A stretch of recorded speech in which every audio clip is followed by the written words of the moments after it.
Hey guys, Joe here, and you're about to watch a video of me doing something really stupid. And what that is taking really cheap brake pads, $36. I actually doubled the amount I was originally going to spend just because they were there, and putting them onto a 4-piston Brembo caliper. Will they work? Yeah, they'll work for a little while until my new brakes actually come in. That's what I get for ordering them online from a non-reputable website.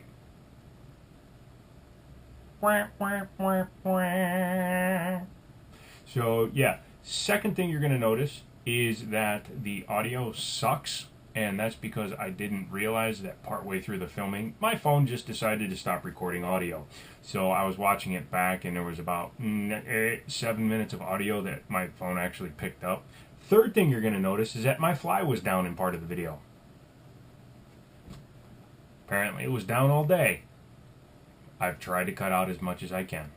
So I'm going to try to enhance the audio that's on the GoPro, and hopefully that will have been good enough for you to watch. I do apologize. Without further ado, take it away, Joe. Hey guys, Joe here, and today we're going to slap some cheap brakes on my car. Need to do it because on this side one of the pads I think broke and is actually dragging on the inside of the rotor. I have better rotors and pads coming, but I need to do something to get me by for till the brake parts show up. So what we're going to do is we're going to take the wheel off the car, always support it with the jack stand, and we'll just keep moving along and we'll just see what happens. We're in wide mode too, so if you see some butt crack, I apologize now. Because my car came originally with 19-inch wheels and it actually never came with the spare, it came with the tire inflator kit, I don't actually have a lug wrench for it. So I am going to be using a socket and a ratchet, which is also the wrong thing to do.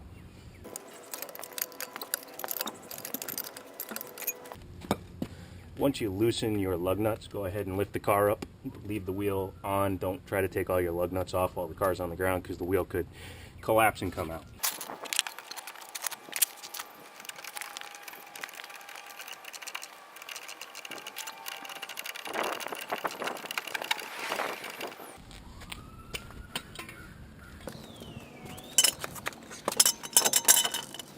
So after you lift the car up so that you can turn the wheel, go ahead and remove the rest of your lug nuts. The extension is very handy to have here. No pun intended. Actually, these are all loose enough I don't even need to keep using that. Which scares me because I know that the last guy that did it used an impact wrench to put the wheels on. You know, instead of torquing them to the right level. Although I can't be one to talk because I'm not going to torque them down the right way either.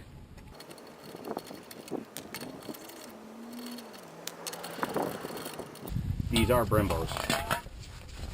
They just have so much brake dust on them that you can't see it.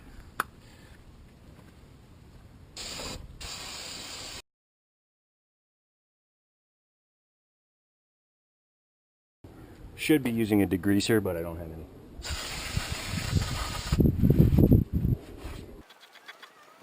Well, being the ginormous idiot I am, I also forgot to bring my hammer. So this ought to get fun. Ow. Okay, now we have the right tools. We can proceed.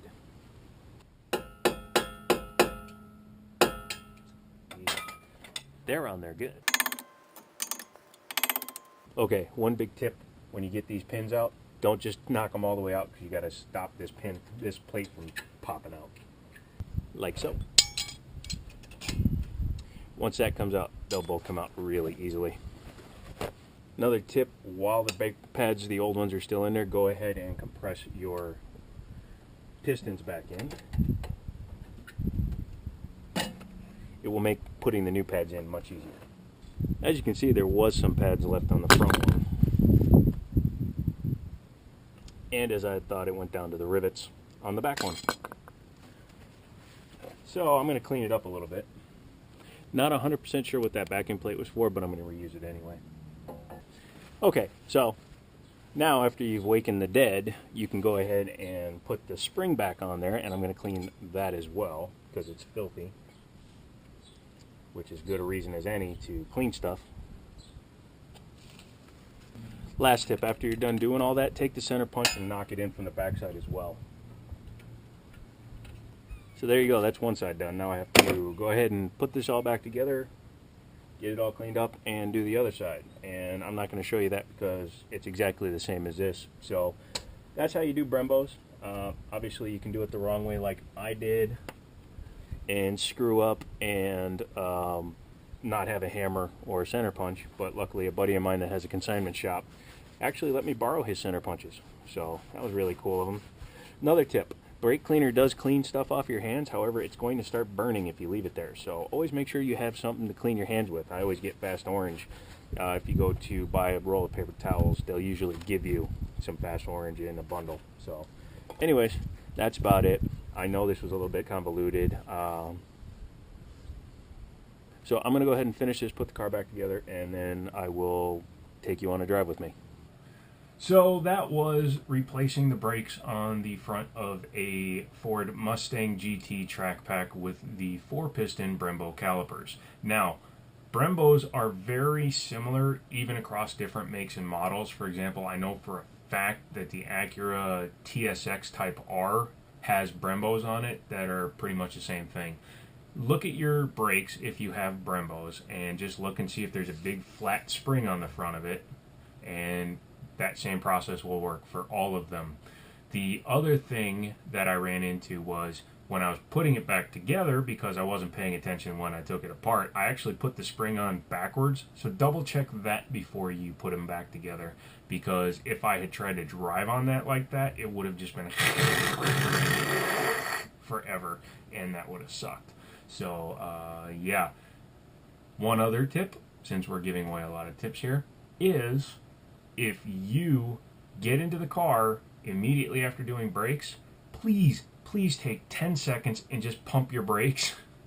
I had a friend of mine do this. He actually drove his van through his brother's garage door, well, damn near through it, because he just jumped in and started the car and started going. You can't do that. Pump the brakes before you start the engine, pump the brakes after you start the engine when the brake booster is adding pressure to the system, and make sure that you have proper brake pedal. Because if you have no brakes, you're going to die. There's just no way around it. You're going to die. Okay? So, while it's not a review, and I meant to clean the car up really nice and do my actual review on it, I'm going to do that eventually. And I wanted to at least show you guys how to do some maintenance on your car. Again, I do stress that you not do what I did. The only reason I only got $36 brake pads is because I have $450 worth of brakes coming, but they're not here yet, and I'm not willing to go and spend another $450 for brakes at Ford and try to return those ones. So I'll just get by with these pads for however long it takes them to get me my new pads and rotors, a week, whatever, and then I will change them out when they show up. So if you have any comments, leave them down below. If you have any questions, leave those down below. And if you would like to subscribe, I'd love to have you along with me. And not only that, that little red button that says subscribe, it's very lonely, especially on my channel. You see how many views I have versus how many subscribers I actually have. Do me a favor, become one of the chosen few and become a subscriber to my channel. Is that enough pandering to you? I hope so, because it makes me feel really nasty. Kind of like a prostitute who wound up getting a check that bounced because I'm stupid and a man whore. And I'll talk to you later.